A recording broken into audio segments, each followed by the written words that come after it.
Picture Studios lost an estimated $6.1 billion. USAs regering hotade Sverige med handelssanktioner om inte fildelningssajter som The Pirate Bay. Det handlar egentligen inte om juridik imorgon, det handlar om politik i första hand. Jag kan med glädje idag meddela att The Pirate Bay är uppe igen. In your face.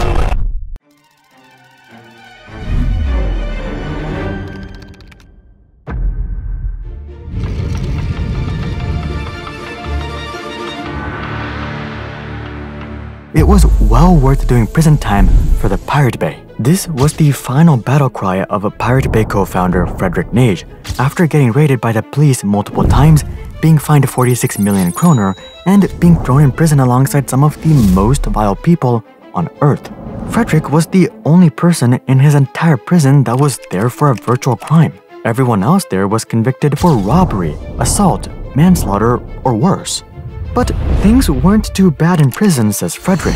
He immersed himself with reading letters from fans about how much the Pirate Bay meant to them. This isn't to say that Fredrik willingly turned himself in, though. Like any normal human being, he very much dreaded the idea of going to jail and was on the run for several years as one of the most hated individuals by media organizations around the world. But eventually, the law did catch up with him, putting him behind bars. But this only strengthened Fredrik's personal conviction, as the letters reminded him of why he did everything in the first place. Unlike other piracy website creators, Fredrik wasn't trying to make money or get rich or screw over big companies. He had founded the Pirate Bay out of principle. The idea that information, culture, and the knowledge should be shared freely around the world without the interference of corporate greed, bureaucracy, or political influence. In fact, Fredrik had been fighting for this cause long before he co-founded the Pirate Bay or gained any sort of notoriety. Before his Pirate Bay days, Fredrik was part of a Swedish anti-copyright group that went around the world engaging in piracy debates and giving lectures about the right to information. This is where Fredrik met the other founders, Gottfrid Svartholm and Peter Sund. And together, they would go on to create one of the most controversial yet legendary sites of all time. So here's how the Pirate Bay went from being an ideological effort to becoming an international icon despite police raids, jail time, and the efforts of the media industry at large.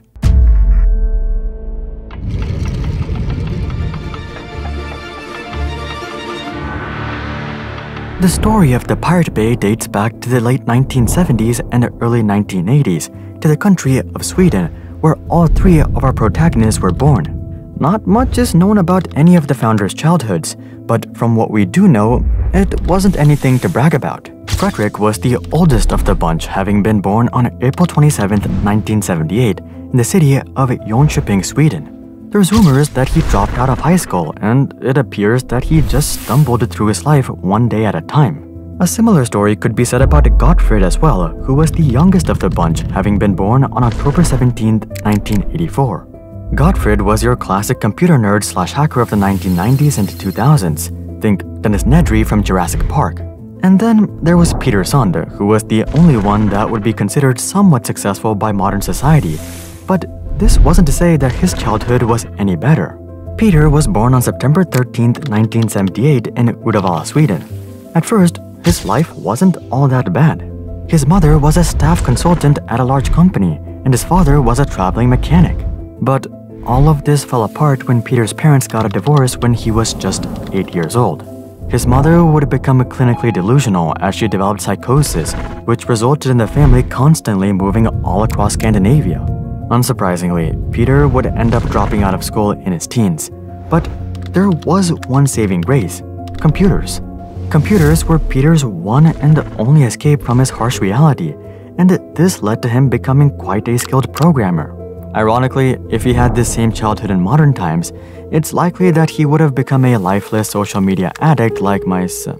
Anyways, things were different back then. The people spending all of their time on computers weren't endlessly scrolling through TikTok. They were enthusiasts learning how to code and hack systems, and this would catch the attention of German technology company Siemens. Siemens is the people behind many of the IT systems used at hospitals. And they would hire Peter to upgrade their patient registration system from being fingerprint-based to being retinal-based. It seemed like a pretty good gig at first glance, But Peter could not stand it at Simons after he joined.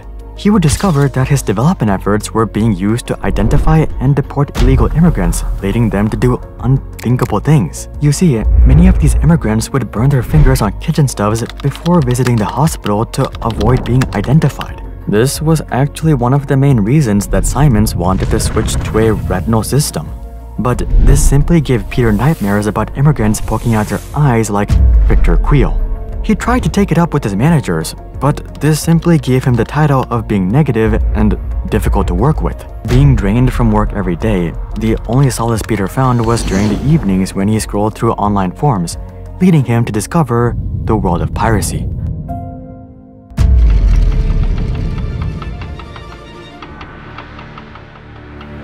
Peter's privacy journey started with him swapping music and movies on invite-only servers, which led him to meeting fellow scallywag Frederick Nage. Frederick introduced Peter to the file-sharing movement and to the newly founded anti-copyright organization Piratbyrån, or the Pirate Bureau. Piratbyrån was founded on August 1st, 2003 by a bunch of societal outcasts just like Peter, Frederick, and Gottfried. Their goal was to make information available to people of all backgrounds and stature and to promote free speech above everything else. Not saying I agree with how they went about doing this, but honestly, it does seem like their intentions were way more pure than most of the people who actually control the world today. With this idea in mind, the group got to work. Some members tried opposing pro-copyright lobbyist groups. Others traveled the world and gave lectures on radio and TV. Our trio decided to create a website. This was specifically Frederick's idea. He wanted to create a BitTorrent tracker, and he would recruit the help of Peter and Gottfried for the IT and coding side of things. Given the relative simplicity of the website, Peter and Gottfried had this up and running in no time, and Piratbyrån would launch the website on September 15, 2003.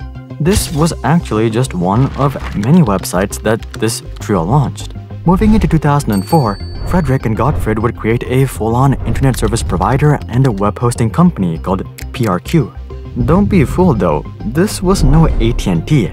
With PRQ, Frederick and Gottfried looked to give an online voice to anyone and everyone, regardless of what they stood for or did. This included some unheard and repressed voices, but it also included a bunch of creeps.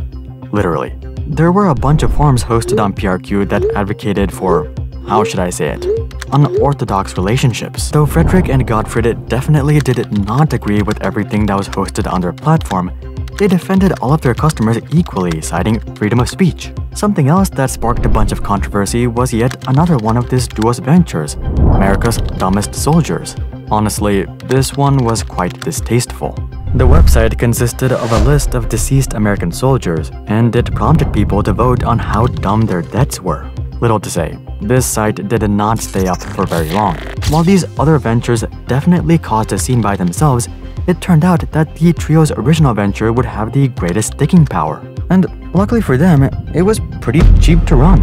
After all, the Pirate Bay didn't actually have any file hosting or server-to-client downloading abilities built in.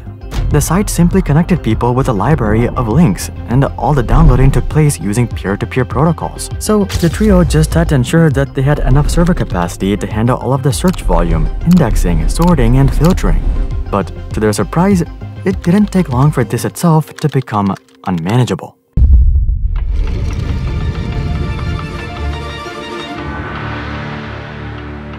As the Pirate Bay exploded in popularity, it became abundantly clear that this could no longer be treated as a side project. So, in October of 2004, the trio would transition the site into being a standalone nonprofit based in Seychelles, though this is disputed. If you also have no idea what this place is, you're not alone. The Seychelles is an East African country that's composed of 115 islands, and it just so happened to be the perfect place to set up a shell company. Now, they had an entity.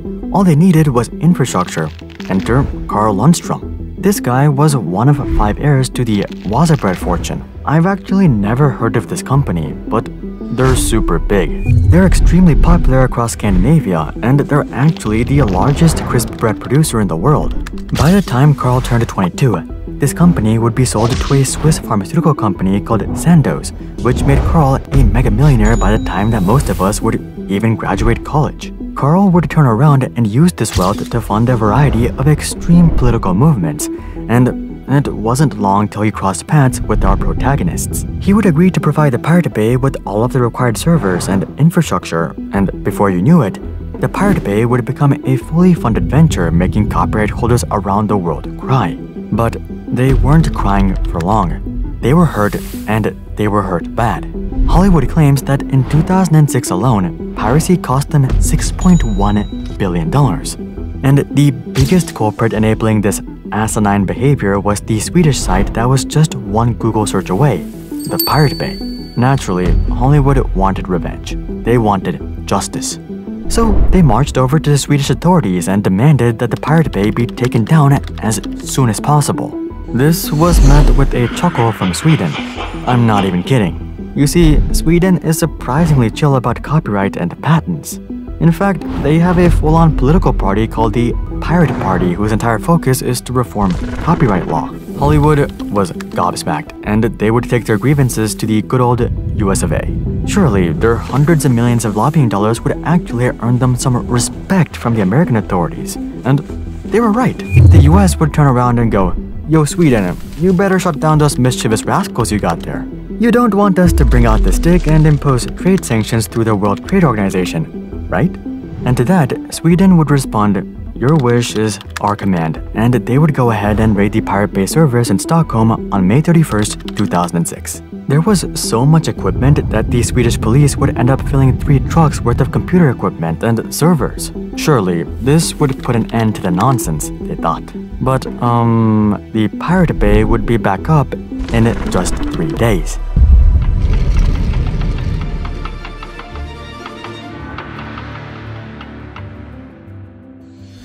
You're probably wondering, how was the trio able to restart the Pirate Bay so quickly?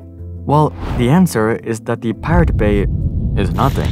It's really just a massive Excel sheet with a bunch of links. In fact, the entirety of the Pirate Bay can be compressed into a 90 megabyte zip file.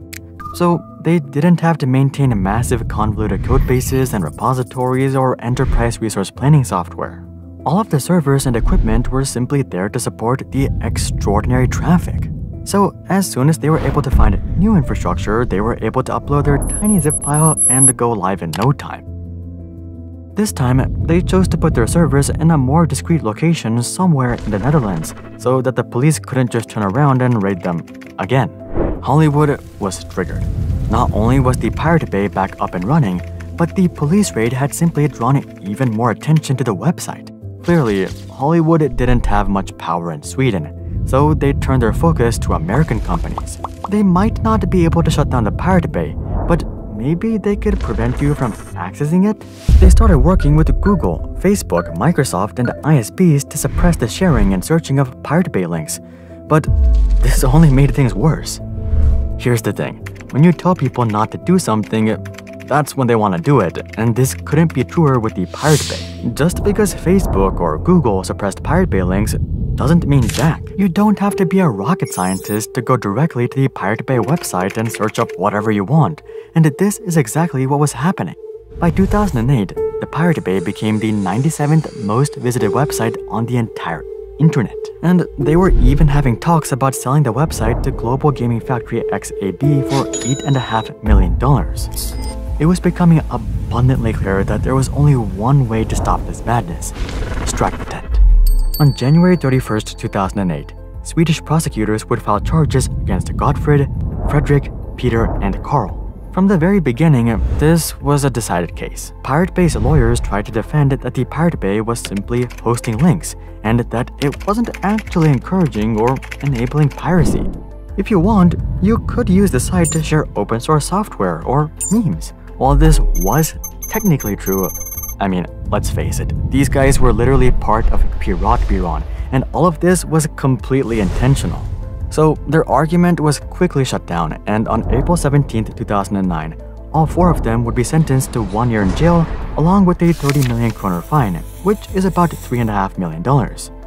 They would try appealing, and this did result in shorter prison sentences. Fredrik would go down to 10 months, Peter would go down to 8 months, and Carl would go down to 4 months. But the appeal also came with a larger fine of 46 million kroner or $6.5 million. The walls were closing in, and there was only one thing the trio could do: get on the run.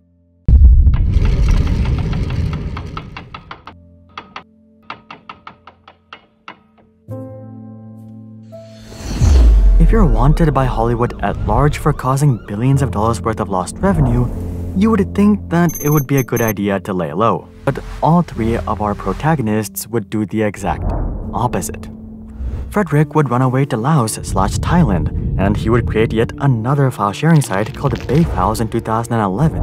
Apparently, this website was supposed to comply with copyright rules, but you can take that for what you will.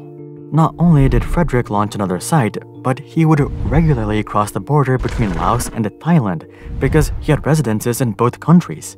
In fact, he crossed the border almost 30 times before getting caught in November of 2014, at which point he would be deported back to Sweden, where he spent 200 days in jail. At least Frederick created another site that was legal, at least on the front. Gottfried, on the other hand, would run away to Cambodia and go full-on spy mode and become a regular hacker for WikiLeaks. He would literally infiltrate Denmark's social security and driver's license databases. I don't think that you'd be surprised to hear that when he was caught in August of 2012, his prison sentence would be upped to 3.5 years. But he would be let go after 3 years. And finally, as for Peter, well, my man straight up joined Finland's Pirate Party and ran for European Parliament in the 2014 election. Let's just say he was arrested a few days after the election, and he had to serve 5 months in jail. By late 2014, all three founders were not only disconnected from their Pirate Bay, but they were all straight up in jail. So prosecutors figured that this was the perfect time to end this once and for all.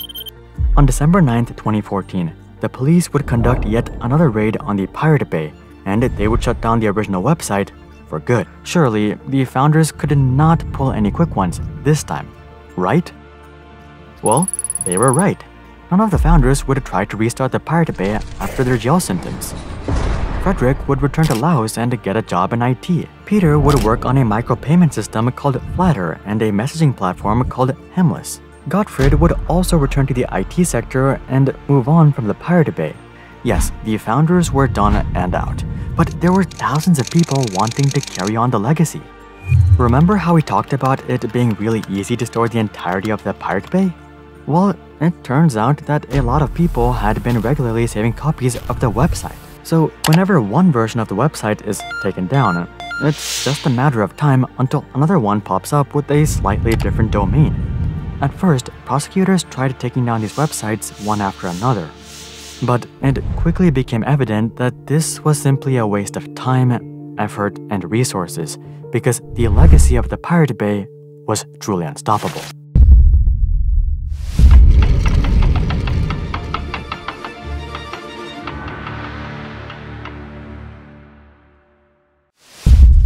Pirate Bay started off as a project created by a bunch of misfits and outcasts. But it quickly turned into the icon of the internet and the worst nightmare of copyright holders. Hollywood tried burying it, shredding it, and burning it. But in the end, they decided to just give it all away because what other choice did they really have? Also, if you're wondering about what happened to the fine, well, here's what Peter had to say about it. During the press conference following the verdict, Peter would hold up a sign saying that he owes copyright holders 31 million kroner, and that confession is all that copyright holders would ever get. If that wasn't clear enough, he would go on to clarify that he didn't have the money, and even if he did, he'd rather burn everything and not even give them the ashes. And that right there is the legendary history of the Pirate Bay. Do you guys think piracy is moral? Comment that down below. Also, drop a like if you think that the Pirate Bay is an internet legend. And of course, consider checking out our Discord community to suggest future video ideas and consider subscribing to see more questions logically answered. But until then, I'm Hari, and I'll see you guys on the next one.